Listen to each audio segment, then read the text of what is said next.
নামাজের সময় সেজদারত অবস্থায় আব্দুল হোসেন তালুকদার নামে এক মুসল্লির মৃত্যু হয়েছে। ৩ জানুয়ারি শনিবার রাতে ঝালকাঠির নলছিটি উপজেলার কুমারখালী বাজার মসজিদে এশার নামাজ আদায় করতে গিয়ে সেজদার মধ্যে হঠাৎ নিথর হয়ে পড়েন তিনি। নামাজ শেষে মুসল্লিরা তাকে সাড়া দিতে না দেখে কাছে গিয়ে বুঝতে পারেন তিনি ইতোমধ্যেই ইন্তেকাল করেছেন। পরিবার সূত্রে জানা যায়, মৃত্যুর দিন শনিবার তিনি সারাদিন ধান কাটার কাজে ব্যস্ত ছিলেন। মাগরিবের নামাজ বাড়িতে আদায় করে বাজারে প্রয়োজনীয় কেনাকাটার উদ্দেশ্যে কুমারখালী বাজারে যান। এরপর এশার নামাজ পড়তে মসজিদে ঢুকেই আল্লাহর দরবারে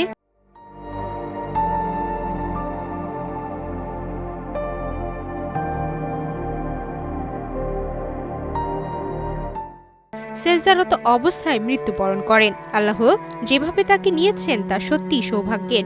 ইবাদতের মাধ্যমেই তার দুনিয়ার সফর শেষ হয়েছে বলে জানান স্বজনরা। বাজারে গেছে হাঁটতে, আর বাজার দিয়ে আসে না। আমি শোনার পর দৌড়ে গেছি। ছেলেরাও তো এরকম দৌড়ায় না, আমি এরকম ভাবে দৌড়ে গেছি। দৌড়ে যাইয়া আমার বাবার আর ফেরত আনে ভাই। আমি কি বলবো, সুন্নাত পড়বে সিজদায় গেছে, তখন দৌড়লে পড়ছে আর সাথে সাথে সবাই দৌড়ছে।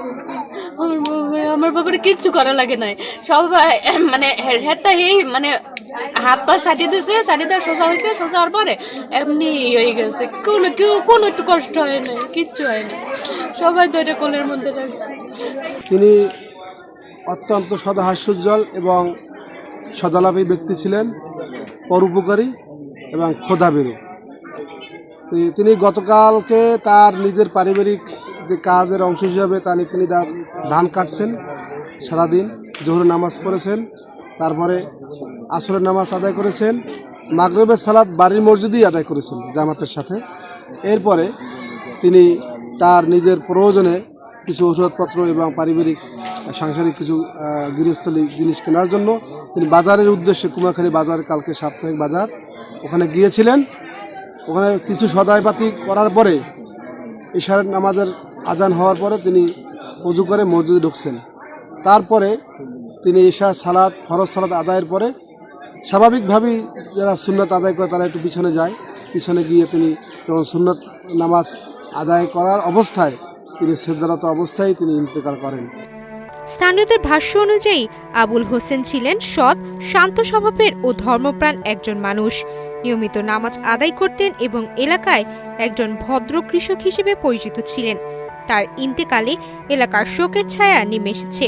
অনেকেই এই মৃত্যুকে একজন ধর্মপ্রাণ মানুষের জন্য মর্যাদাপূর্ণ পরিণতি হিসেবে দেখছেন এবং মহান আল্লাহর কাছে তার মাগফিরাতের কামনা করছেন। এবং 5 ওয়াক্ত নামাজ পড়ত এবং 1 ওয়াক্ত নামাজও সে জামাত ছাড়া আর খাইতে না, জামাতেই সবসময় নামাজ পড়ত। আমার ছোট ভাগ্নে, আমার আপন ভাগ্নে, খুব ভালো লোক ছিল। আল্লাহ তাকে বেঁচে নসিব করুক।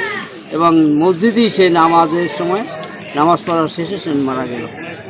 এর কপাল কার আছে, তো সুন্দর কপাল, মসজিদে নামাজ পড়াটা কত ভালো মৃত্যু, এভাবে কার হয় না। সকালে জানাজা নামাজ শেষে তাকে পারিবারিক কবরস্থানে দাফন করা হয়। জানাজার সময় এলাকায় শোকের পরিবেশ তৈরি হয়। অনেক মুসল্লি ও স্বজনকে আবেগ আপ্লুত হতে দেখা যায়।